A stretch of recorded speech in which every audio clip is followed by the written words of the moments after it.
Здравствуйте, мои дорогие подписчики и гости моего канала! Я рада вас приветствовать в моем волшебном уголке, где живут сказки, добрые, смешные, грустные и настоящие.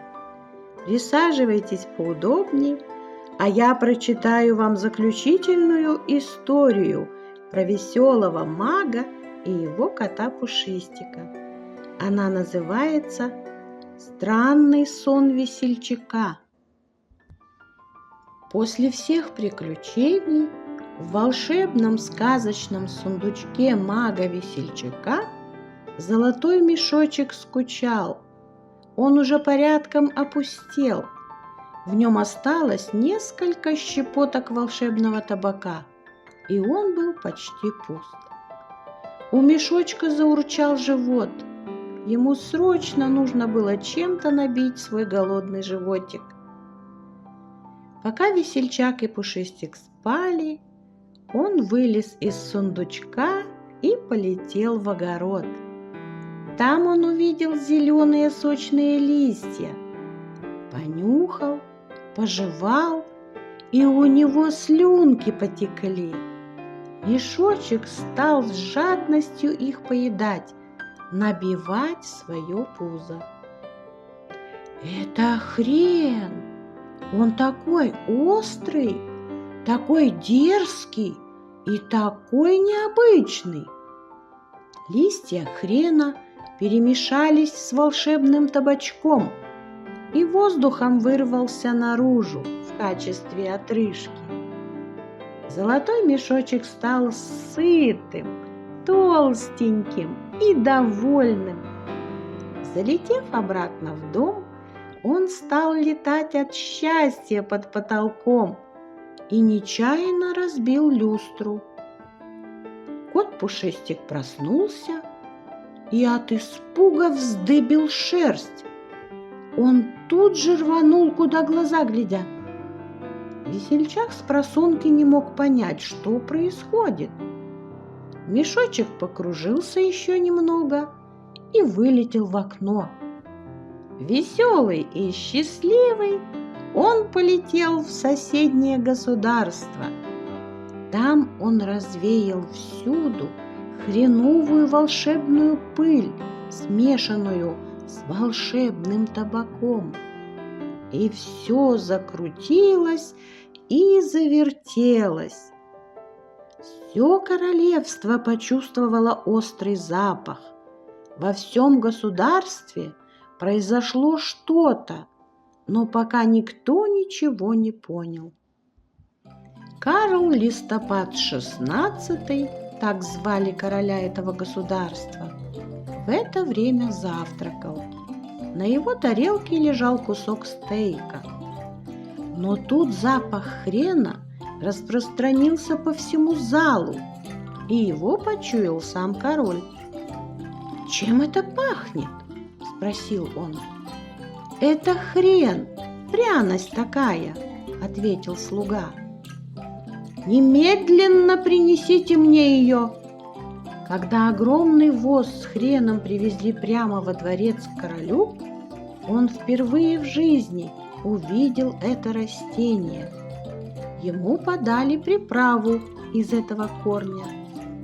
Король понюхал, попробовал его с мясом, и вдруг его осенило. «Это хрен, такой острый, такой дерзкий и такой необычный. Это не просто овощ, это символ моей власти». С того дня король объявил выращивать хрен на всех полях. Он также объявил его священным растением и даже велел сделать его своим гербом. Флаг королевства стал хреновым. День рождения короля стали праздновать в хреновый день. «Я великий король, и я повелеваю, что все в королевстве будет теперь хреновым. Мера будет исчисляться хреном. До хрена это будет много. До хренища это очень много. Хрен тебе это будет ничего. Король издал указ и подписал его своим именем. Карл Листопад XVI. Все королевство задыхалось от едкого запаха, потому что табак, смешанный с хреном, это страшная сила. Весельчак успел увидеть лишь толстенький мешочек, который вылетел через окно. Он позвал Пушистика и сказал: «Наш мешочек снова что-то натворит. Надо его немедленно найти и вернуть в сундучок». Куда он полетел и что там происходит, маг даже не догадывался. Но след от мешочка указывал на соседнее королевство. Весельчак и кот позавтракали и отправились в путь. На этот раз они шли пешком по лесам и полям до тех пор, пока не пришли в государство, где летал золотой мешочек и выпускал хреново-табачную пыль. Перед магом и Пушистиком оказались ворота, над которыми была надпись: «Добро пожаловать в хреновое государство». Но так как они оба не слышали запаха, то для них слово «хрен» означало совсем другое слово. Хреновое государство – плохое государство. Герб был хреновым, флаг тоже был хреновым, ворота в королевство были хреновыми. Они были все заросшими хреном. Стража у ворот стояла в зеленых хреновых доспехах, а на груди у них висели зеленые хреновые жетоны. Все это было из хреновых листьев, но для всех приезжих это означало другое слово.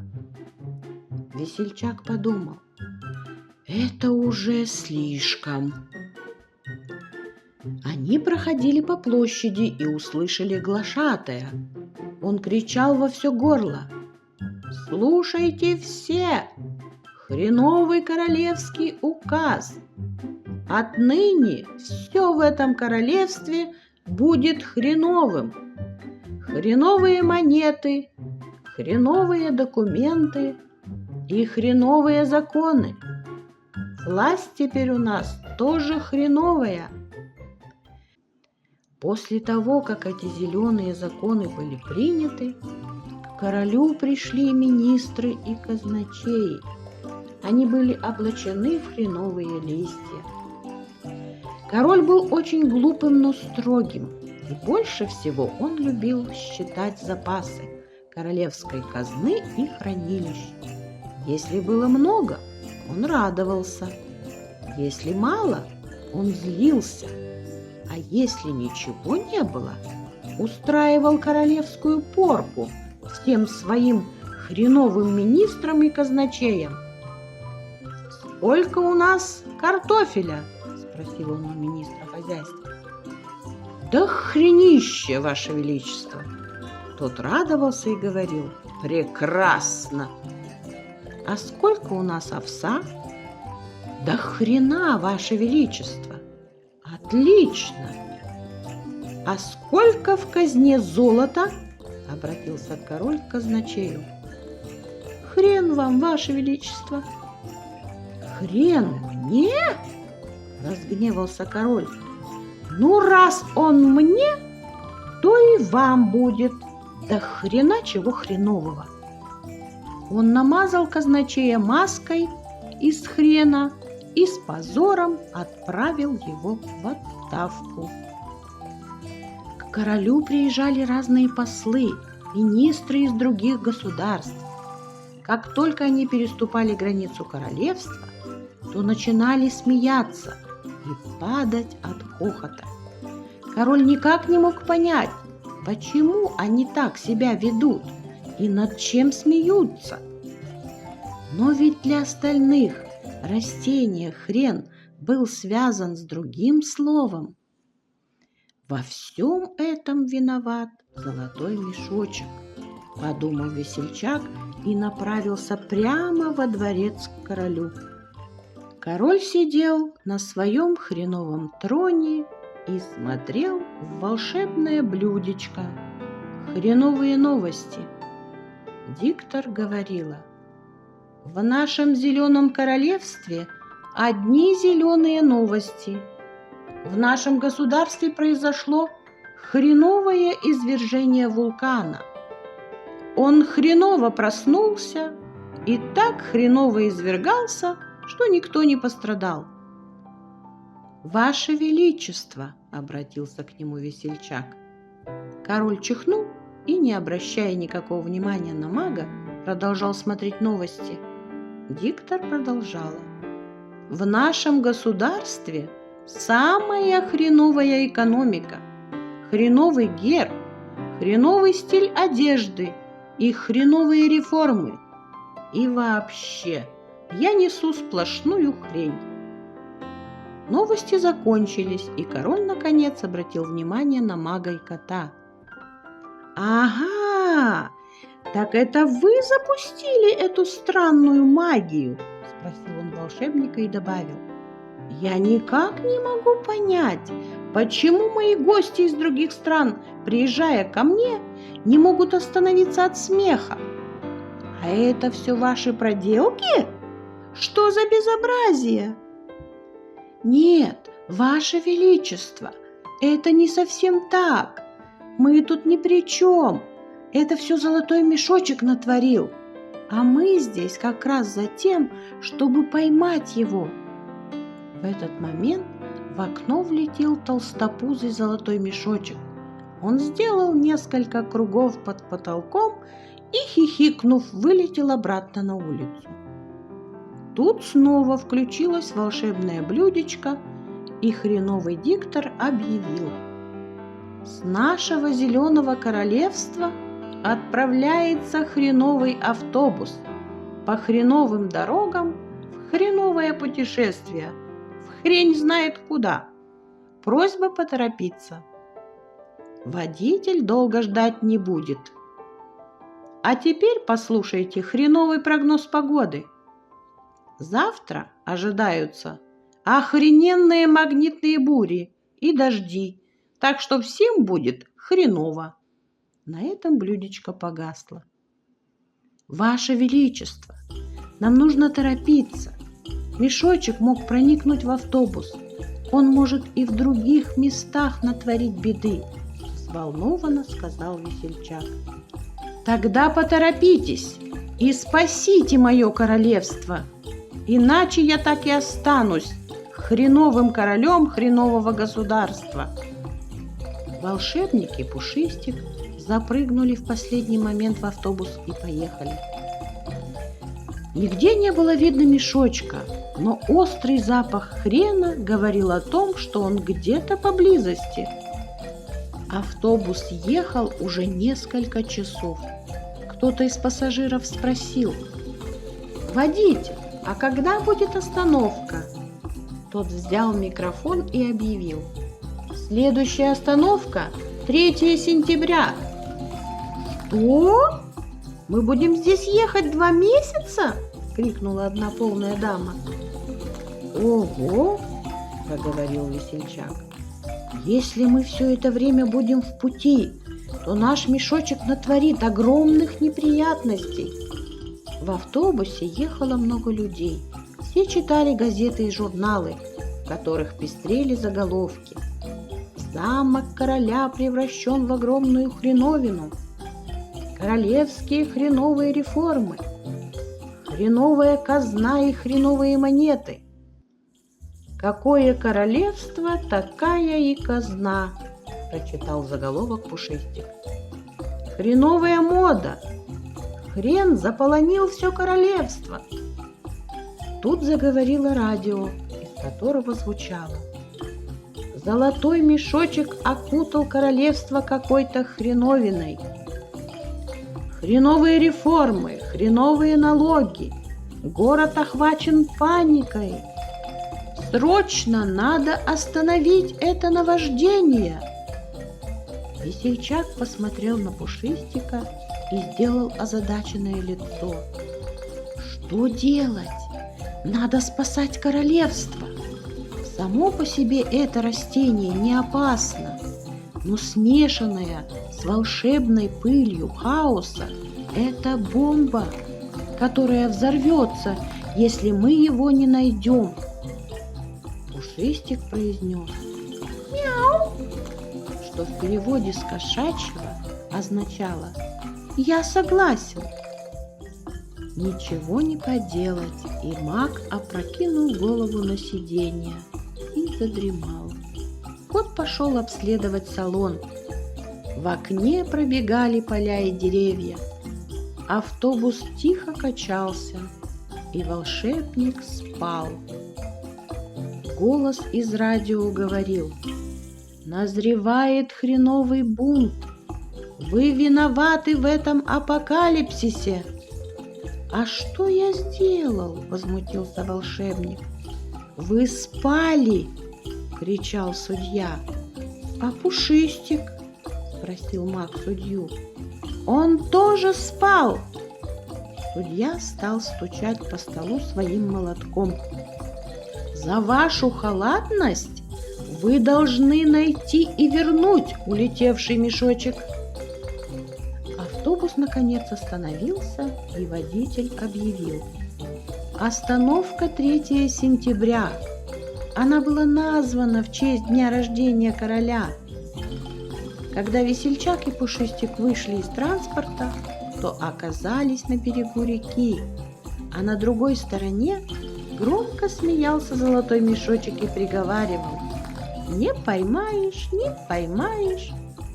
Маг увидел лодку. Они с котом сели в нее и стали грести хреновыми веслами. Но никак не могли понять, почему лодка стоит на месте. Да потому, что она была вся в дырках. Ветер сильно подул, окно в доме открылось, и от этого Весельчак проснулся. Маг открыл глаза. Он был у себя дома. Сидел в своем кресле-качалке. Пушистик лежал на его коленях. Тот тоже проснулся и, вытянув свою спину дугой, сладко зевнул. В камине тихо потрескивал огонь. Весельчак потрясенно: «Это что?» Он осмотрелся. Никаких хреновых лодок, хреновых весел, никакого хренового королевства. Фу, это был всего лишь сон. Старенький маг вздохнул с облегчением. Ну и кошмар. Пушистик зевнул еще раз и посмотрел на своего хозяина. Мяу! На кошачьем языке это означало: что-то случилось. Маг ответил: мне приснилось, что мы попали в царство, где все было из хрена. Весельчак только улыбнулся, а кот подошел к нему и стал тереться о его ноги. Это означало, что он проголодался. Маг подошел к столу, чтобы поставить чайник и попить чаю, а на столе лежали зеленые листики хрена. Мои дорогие друзья, а теперь послушайте, пожалуйста, как я озвучивала эту сказку. Отныне все в этом королевстве будет хреновым. Хреновые монеты, хреновые документы и хреновые законы. Власть теперь у нас тоже хреновая. Власть теперь у нас тоже хреновая. После того, как эти зеленые законы были приняты, к королю пришли